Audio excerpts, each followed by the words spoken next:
chapter 3, starting in verse 1, he entered again into a synagogue, and a man was there whose hand was withered. They were watching him to see if he would heal on the Sabbath, so that they might accuse him.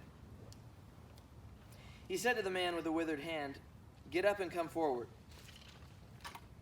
And he said to them, "Is it lawful to do good or to do harm on the Sabbath, to save a life or to kill?"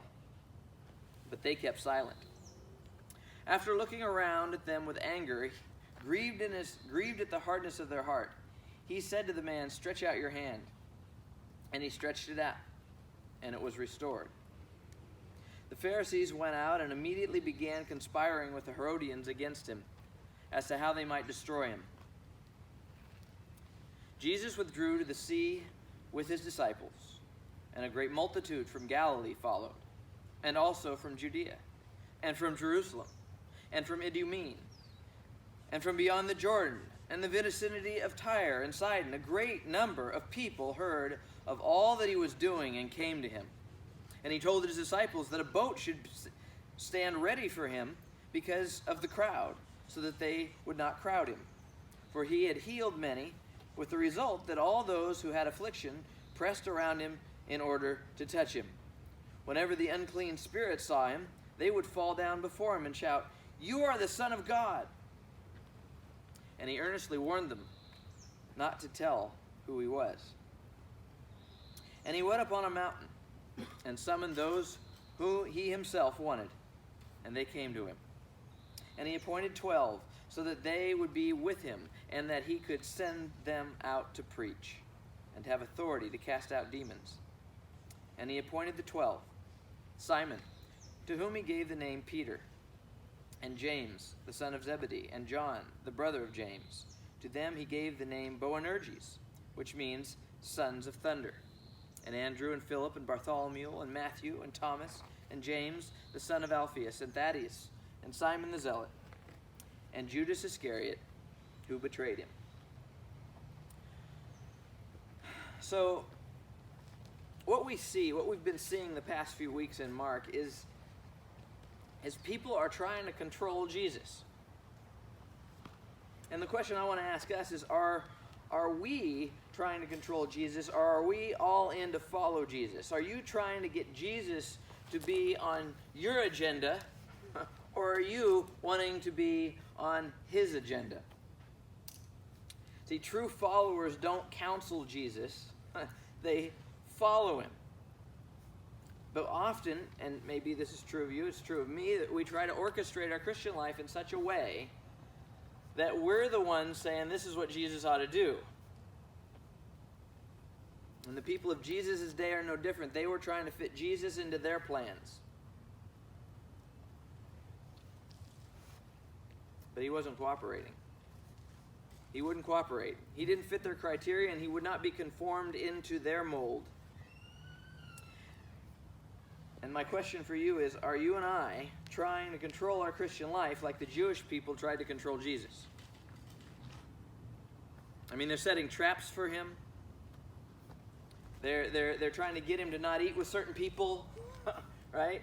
They're trying to get him to fast at just the right time. All this is the people trying to control him rather than following him. And us trying to control Jesus is kind of like us trying to get Jesus to stop eating with sinners and giving grace to people. It's not going to happen. In fact, getting Jesus, trying to orchestrate what Jesus is doing is actually being on the outside. Think about that for a minute.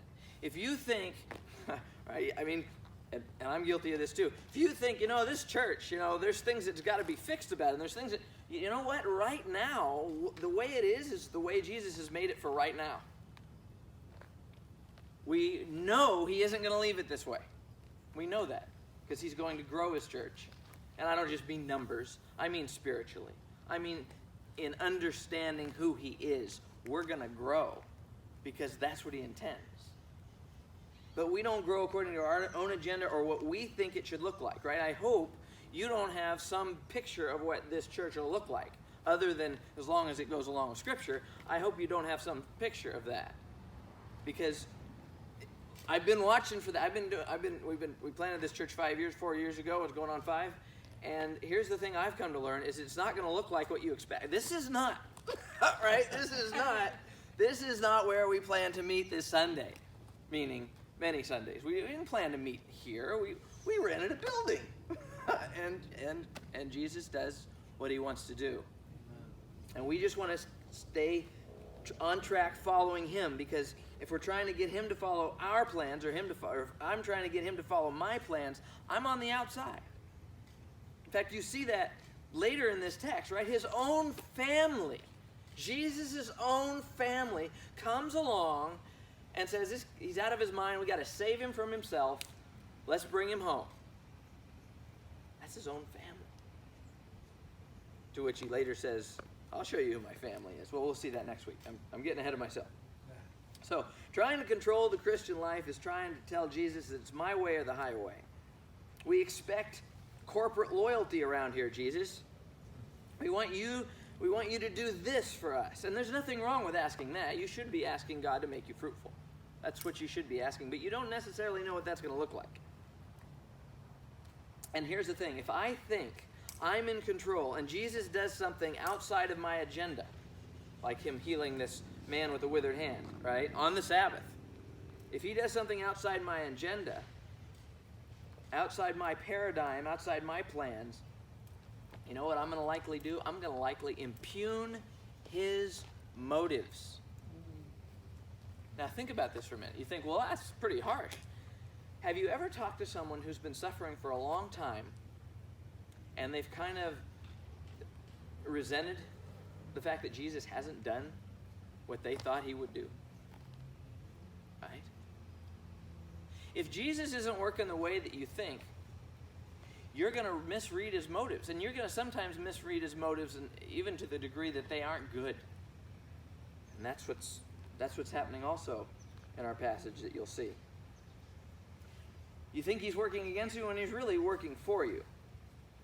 And we're in grave danger if we think that we need to prove ourselves right by saying that Jesus is wrong. And that's what we do when we say, I don't deserve this. Right? Because this is what Jesus has given you. The amount of money you have in the bank right now, that's what Jesus has given you. You don't deserve that. But sometimes we think we deserve more. Right? We think, or we condemn ourselves, I didn't manage this right, I didn't do this. And Jesus is saying, yes, those are opportunities for you to draw near to me and trust me. Maybe some of our children aren't the way that we want them to be. That can't be Jesus' plan. Yes, it can. And yes, it is. It is. I know it's strange. It's very strange. But we must never impugn Jesus' motives. We must always see his motives as right. We aren't following Jesus if we're making extraneous rules, condemning people, plotting to prove people right or wrong, or trapping them to show them up. And that's exactly what's going on here.